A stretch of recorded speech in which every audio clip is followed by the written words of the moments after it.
Hi friends, welcome back to my channel. ఈరోజు మీకు ఈ సీరియల్లో ఏం జరిగిందో తెలుసుకోవాలి అనుకుంటున్నారా? అయితే వెంటనే మనం సీరియల్లోకి వెళ్ళిపోదాం. ఇక కళ్యాణ్ని అలాగే అప్పుని స్టేషన్ నుంచి ఇంటికి తీసుకొస్తుంది అనామిక. అయితే అది చూసిన రుద్రానికి ఒక్కసారిగా నోటి నుంచి మాట రాదు. ఇక అనామికని పట్టుకొని, ఏం చేసావు, అసలు నువ్వేం చేసావో అర్థమవుతుందా? నువ్వు నీ మగుణ్ణి నీ చేతిలో పెట్టుకోవాలి, నీ చుట్టూ తిప్పుకోవాలి అనుకున్నావు కదా, మరదేంటి, నువ్వే దగ్గరుండి మరి వీళ్ళిద్దరిని స్టేషన్ నుంచి విడిపించావు అని చెప్పి ఇక అనామికని రుద్రాణి అయితే నిలదీస్తూ ఉంటుంది. కానీ అనామిక అక్కడ ఎవరికి ఏమీ చెప్పుకోలేని పరిస్థితిలో అలాగే బొమ్మలాగా నిలబడిపోతుంది. ఇంకా కనకమైతే పరుగు పరుగున అప్పు దగ్గరికి వెళ్ళి, అప్పు వచ్చేసావా, నువ్వు బాగానే ఉన్నావు కదా అని చెప్పి ఇక కనకం అప్పుని అడుగుతుంటే, అప్పు అమ్మా నేను స్టేషన్కే వెళ్ళాను, యుద్ధానికేమీ వెళ్ళలేదు, నాకు ఏమవుతుంది చెప్పు అని చెప్పి ఇక అప్పు కనకం మీద అరుస్తుంది. ఇంకా ఇక్కడ చూస్తే కళ్యాణ్తో ధాన్యలక్ష్మి, రే కళ్యాణ్, ఏంట్రా అలా ఉన్నావు, ఏం మాట్లాడవేంటి నువ్వు అని అడుగుతుంటే, ఇంకేం మాట్లాడాలమ్మా, ఏం మాట్లాడాలి, మాట్లాడాల్సినవన్నీ కూడా నీ కోడలు ఆల్రెడీ మాట్లాడేసింది. ఇక నా పరువు అంతా తీసేసింది, ముందుగా ఆఫీస్లో, ఇప్పుడు బయట సొసైటీలో, అందరి మధ్యలో నా పరువు తీసేసింది.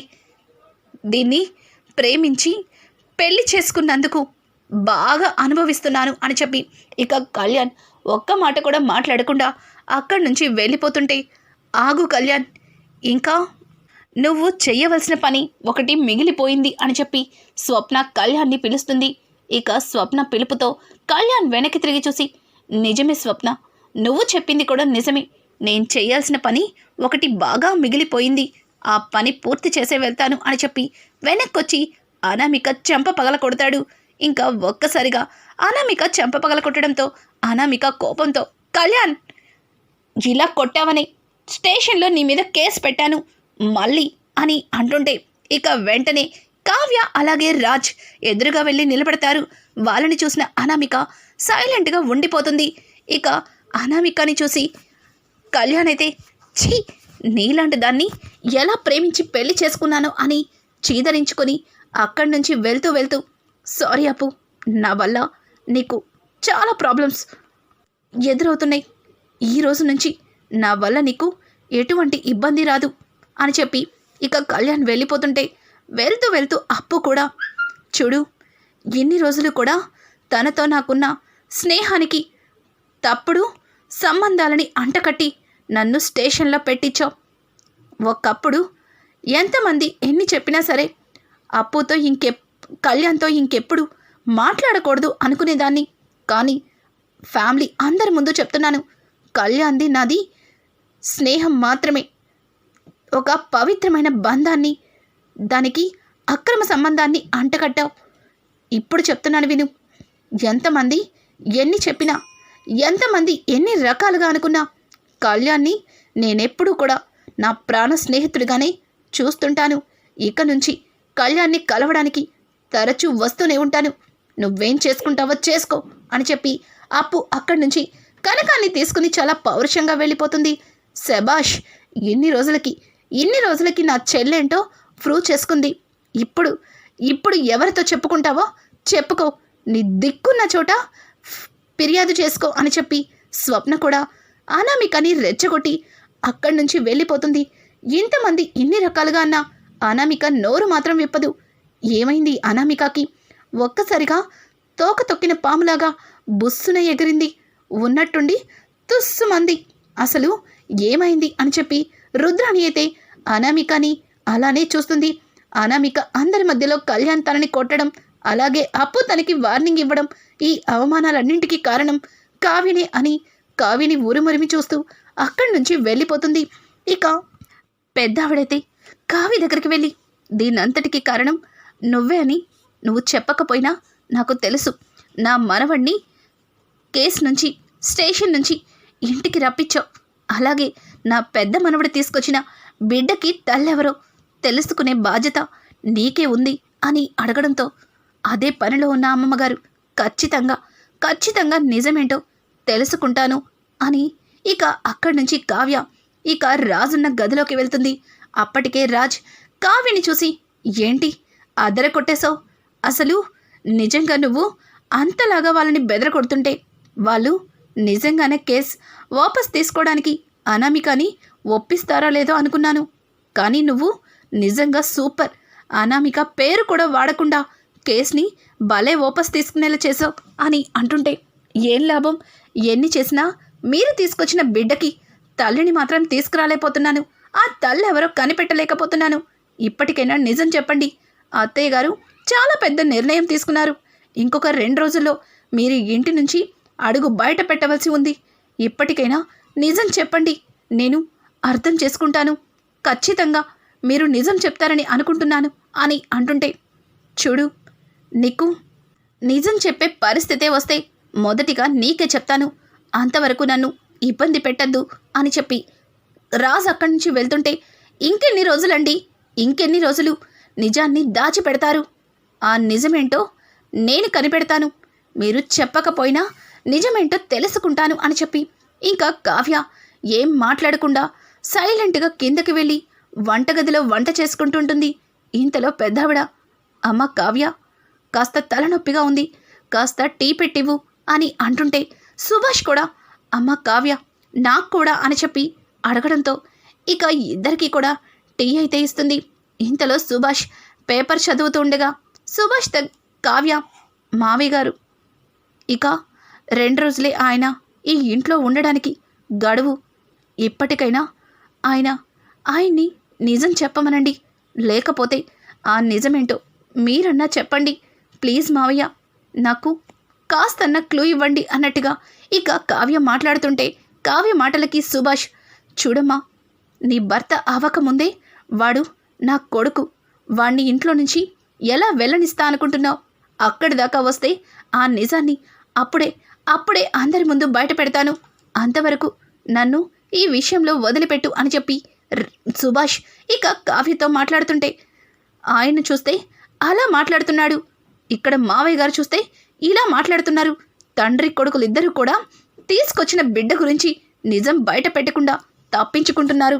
చెప్తా ఖచ్చితంగా నిజమేంటో బయట పెడతా అని చెప్పి కావ్య తన మనసులో అనుకుంటూ ఉంటే, ఇంతలో రాజ్ కిందకి వచ్చి కార్ డ్రైవర్ని కార్ క్లీన్ చేయమని గట్టిగా చెప్తాడు. ఇక రాజ్ చెప్పిన మాటలకి డ్రైవర్ కార్ క్లీన్ చేస్తూ కారులో ఉన్న కొన్ని వస్తువుల్ని బయటికి తీస్తూ కావ్యని పిలుస్తాడు. అమ్మగారు, కారులో కొన్ని వస్తువులున్నాయి, వాటిని తీస్తే కారు మొత్తం క్లీన్ చేస్తాను అని చెప్పి ఇక కావ్యని పిలవడంతో కావ్య అక్కడికి వెళ్ళి కారు దగ్గర చూస్తుంది. ఇక కారులో నుంచి అప్పటికే ఒక ఎండిపోయిన ఫ్లవర్ బుకేని డ్రైవర్ పక్కకంటూ విసిరేస్తాడు. ఆ ఫ్లవర్ బుకేని చూసిన కావ్య, ఇదేంటి బుకే ఉంది, ఈయన కారులో బుకే ఎక్కడదబ్బా? ఆ రోజు శ్వేత ఏర్పాటు చేసిన పార్టీలో లేదే, ఎవరు మాకు బుకే ఇవ్వలేదే, ఈయన కారులో బుకే ఎందుకుంది అని చెప్పి కావ్య ఇక అనుమానంగా వెళ్ళి ఆ ఫ్లవర్ బుకేని పైకి తీస్తుంది. ఆ దాని మీద my dear Kalavathi, happy anniversary అని చెప్పి దాని మీద ఉండడం చూసి కావ్య ఒక్కసారిగా షాక్ అయిపోతుంది. ఇదేంటి, ఇది హ్యాపీ యానివర్సరీ కళావతి అనుంది అంటే ఈ బుకే నా కోసం తీసుకొచ్చింది కళావతి అని ఆయన తప్ప ఇంకెవ్వరూ నన్ను పిలవరు అంటే ఆయన మనసులో నా మీద ప్రేమ ఉంది. ఆ ప్రేమని చెప్పటానికి ఈ బుకే తీసుకున్నారు. ఇది నాకు ఇవ్వటానికే కొన్నారు. కానీ ఈ బుకే తీసుకున్న తర్వాత ఆయన ఆ రోజు తీసుకొచ్చిన బిడ్డకి మధ్యలో ఏదో జరిగింది. ఏం జరుగుంటుంది, ఏం జరిగిందో ఇప్పుడే తెలుసుకుంటాను అని చెప్పి ఆ బుకే పట్టుకుని ఇక కార్ లోపల ఇంకేమున్నాయా అని చెప్పి చూస్తూ ఉంటుంది. ఇంకా రాజ్ డైరీ, అలాగే కొన్ని పుస్తకాలు, ఇంకా ఒక లెటర్ కూడా దొరుకుతుంది. ఆ లెటర్ చూసి కావ్య కళ్ళు మరింత పెద్దవవుతాయి. ఇక ఆ లెటర్లో ఏమున్నది మనకి చూపించరు. తర్వాత కావ్య ఆ ఫ్లవర్ బుకేని అలాగే ఆ పుస్తకాలని లోపలికి తీసుకెళ్తుంది. ఇంతలో రాజ్ లోపలికి వస్తుండగా ఇక కావ్య తాను తీసుకువచ్చిన వస్తువుల్ని దాచిపెట్టేస్తుంది. ఇంకా రాజ్ అయితే, ఏంటి నన్ను చూసి మేడం గారు ఏవో దాచిపెడుతున్నారు అని అడగడంతో, నేనేం దాచిపెట్టట్లేదు, మీరు దాచిపెట్టిన నిజాల్ని బయటికి తవ్వుతున్నానులేండి.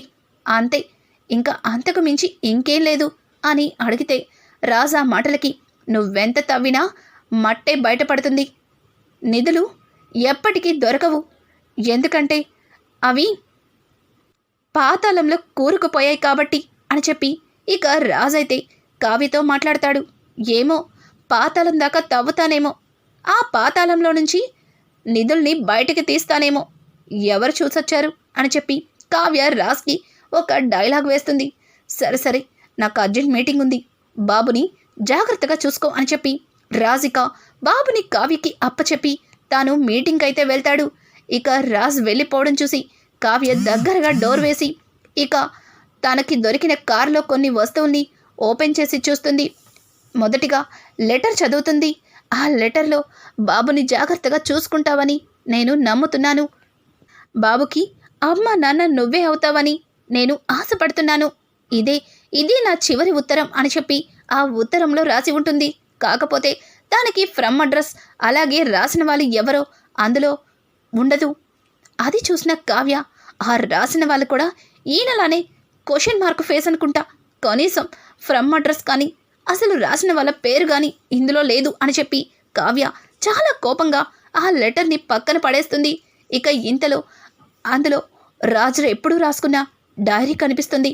ఆ డైరీని చూసిన కావ్య ఇది ఆయన డైరీ అనుకుంటా కదా, ఈ డైరీలో ఏముందో, ఆయన పర్మిషన్ లేకుండా ఈ డైరీ చదివితే లేదు ఇది చదవకూడదు అని చెప్పి ఇక ఆ డైరీని మూసేసి పక్కన పెడుతుంది. తర్వాత కొద్దిసేపు అలానే ఆలోచించుకొని మళ్ళీ డైరీని తీసుకుంటుంది. పర్వాలేదు, ఆయన భార్యగా ఈ పుస్తకాన్ని నేను చదవచ్చు, ఆయన ఇందులో ఖచ్చితంగా ఈ బిడ్డకి తల్లెవరో రాసే ఉంటారు అని చెప్పి ఇక పేపర్లని తిరిగేస్తుంది. ఇంతలో వాళ్ళ పెళ్లి రోజు నాడు రాజు రాసిన డైరీ పేపర్ వస్తుంది. ఒక్కసారిగా పేపర్ చదివి కావ్య డైరీని కిందకి చేయి జారి వదిలేస్తుంది. వెంటనే బాబు వైపు చూస్తుంది. ఉన్నట్టుండి బాబు కూడా క్యారుమని పెద్దగా ఏడుస్తాడు. ఇంకా వెంటనే అయ్యో ఏడవకు నాన్న, ఏడవకు, ఏమైంది నాన్న, ఉండు నీకిప్పుడే పాలు తీసుకొచ్చి పెడతాను అని చెప్పి ఇక ఒక బాటిల్లో పాలు తీసుకొచ్చి బాబుకి పాలు పెడుతుంది. తరువాత తన చేతులు వణుకుతూ ఆ డైరీని పైకి తీస్తుంది. ఇక ఆ డైరీలో బావా, నువ్వు బాబుని జాగ్రత్తగా చూసుకుంటావని అనుకుంటున్నాను, ఈ బిడ్డని ఎన్నటికీ అనాథ చేయకు, నేను మోసపోయి ఎవ్వరికీ నా మొహం చూపించుకోలేక ఈ బిడ్డని కనీసం దుగ్గిరాల వారి వారసుడిగాన పెంచుతావన్న ఆశతో నీ దగ్గరికి పంపిస్తున్నాను అని రేఖ రాసిన ఉత్తరాన్ని చూసి ఒక్కసారిగా నా గుండె ఆగినంత పని అయింది. రేఖ కోసం వెతకని ప్లేస్ లేదు. ఆ బిడ్డని తీసుకుని ఇంటికి ఏం మొహం పెట్టుకుని వెళ్ళాలో అర్థం కావట్లేదు. కళావతి మీద ఉన్న ప్రేమని ఈరోజు తనకి చెప్పి తన కళ్ళల్లో ఆనందం, తన మొహం మీద ఉన్న చిరునవ్వు చూడాలని అనుకుంటున్నాను. కానీ రేఖ తీసుకొచ్చిన బిడ్డని ఏమని పరిచయం చేయాలో నాకు అర్థం కావట్లేదు. భార్య లేకపోతే ఈ బిడ్డ అని నన్ను రేఖ ఒక సంశయంలో పడేసింది. ఇక చివరిగా ఈ బిడ్డని అనాథని చేయాలని అనుకోవట్లేదు. నా భార్య నన్ను ఖచ్చితంగా అర్థం చేసుకుంటుంది. తను ఎప్పటికీ నన్ను అనుమానించదు. అందుకే ఈ బిడ్డని నా బిడ్డగా పరిచయం చేశాను. ఇక నా కుటుంబానికి దూరం అవుతానని తెలిసిన తర్వాత కూడా ఈ బిడ్డ ఈ రాజ్ వారసుడు అని అందరికీ గొంతెత్తి చెప్పాను. తరువాత మమ్మీ నన్ను చాలా అసహ్యించుకుంది అని చెప్పి ఇక ఆ రోజు జరిగిన ప్రతి సంఘటనని కూడా వివరంగా రాజ్ డైరీలో రాస్తాడు. ఆ డైరీ చదివిన కావ్యకి ఏమీ అర్థం కాదు. రేఖ ఎందుకు మోసపోయింది, రేఖ గురించి ఆయన ఎందుకు నిజాన్ని దాచిపెట్టారు, ఇంతకీ రేఖ ఆయనకి కనిపించిందా లేదా అని చెప్పి ఇక పేపర్లని తిరిగిస్తుంటే వాళ్ళ పెళ్లి రోజు తరువాత ఆ డైరీ మొత్తం శూన్యం. ఎందుకంటే రాజ్ బాబుని తీసుకువచ్చిన తర్వాత తనకి తాను మనసంతా అతలాకుతలం, తాను డైరీ రాసే పొజిషన్లో కూడా ఉండడు. ఇంట్లో అందరినీ బాధ పెడుతున్నానని ఒకవైపు, తరువాత తన భార్యని మోసం చేస్తున్నానని, రెండో వైపు తన మనసు తప్పు చేశాననే బాధతో తొలిచేస్తూ ఉంటుంది. ఇక కావ్య అయితే ఆ డైరీని అలాగే ఆ బుకేని తీసుకుని సుభాష్ దగ్గరికి వెళ్తుంది. అప్పటికే సుభాష్ బయట టెర్రస్ బయట అటు ఇటు తిరుగుతూ ఫోన్ మాట్లాడుతూ ఉంటాడు. మావయ్య అని పిలవడంతో ఒక్కసారిగా సుభాష్ ఫోన్ మాట్లాడుతూ నేను తర్వాత చేస్తాను అని కాల్ కట్ చేస్తాడు. మావయ్య, మీరు ఇప్పటికైనా నిజం చెప్తారా, చెప్పరా? ఈ బాబు రేఖ బిడ్డ కదా, ఎందుకు నా దగ్గర ఇంత పెద్ద నిజాన్ని దాచిపెట్టారు? ఇంతకీ రేఖ కనిపించిందా?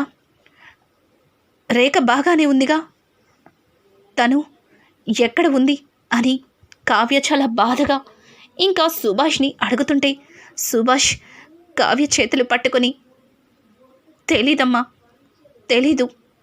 రేఖ కోసమే ఎన్నో ప్రయత్నాలు చేస్తున్నాం.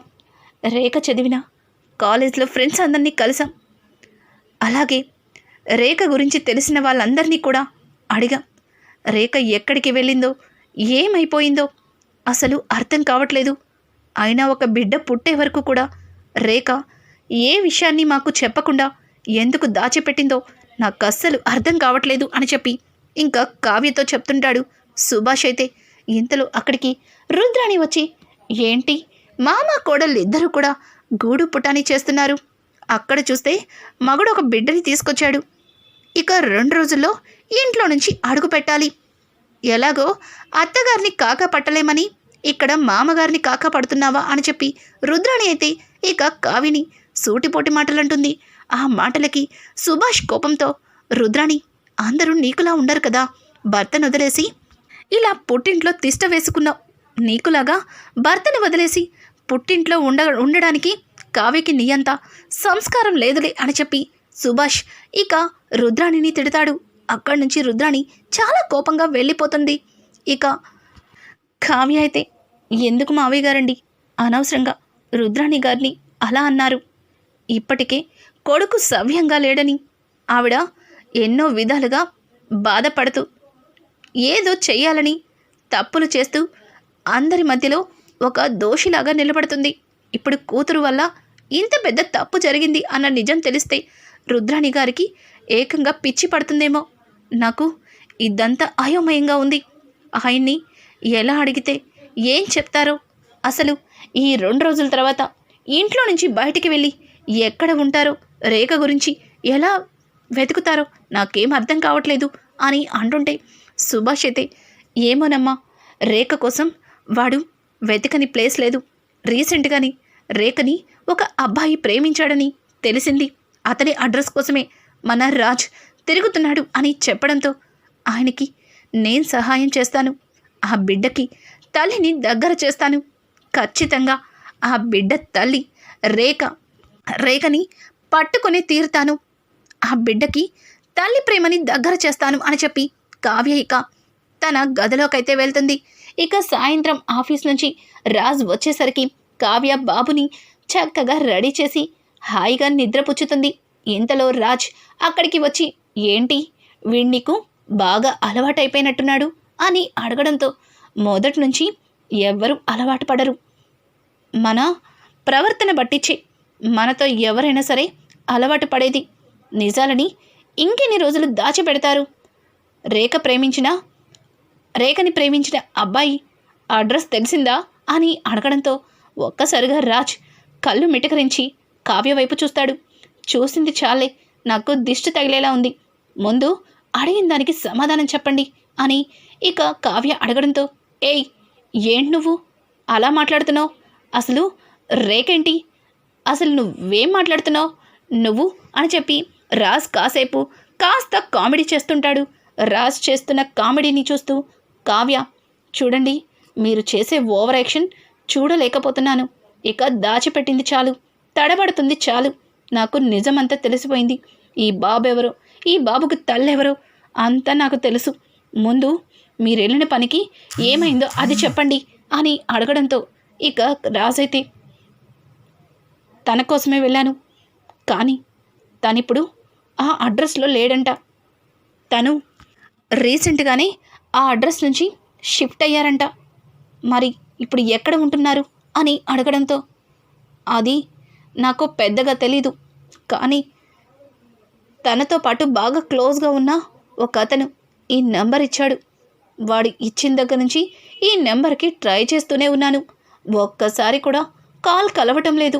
సిగ్నల్ ప్రాబ్లమో లేకపోతే వాడి ఫోన్ ప్రాబ్లమో నాకు అర్థం కావట్లేదు అని చెప్పి రాజ్ మాట్లాడుతుంటే, ఇక ఆ నెంబర్ తీసుకొని కావ్య కాల్ చేస్తుంది. తను కాల్ చేయగానే వెంటనే రింగ్ అవ్వడంతో ఒక్కసారిగా రాజ్ చాలా ఎగ్జైట్మెంట్గా కావ్య వైపు ఫోన్ వైపు చూస్తాడు. ఇక కావ్య ఫోన్ మాట్లాడుతుంటే అతను హలో అని అంటాడు.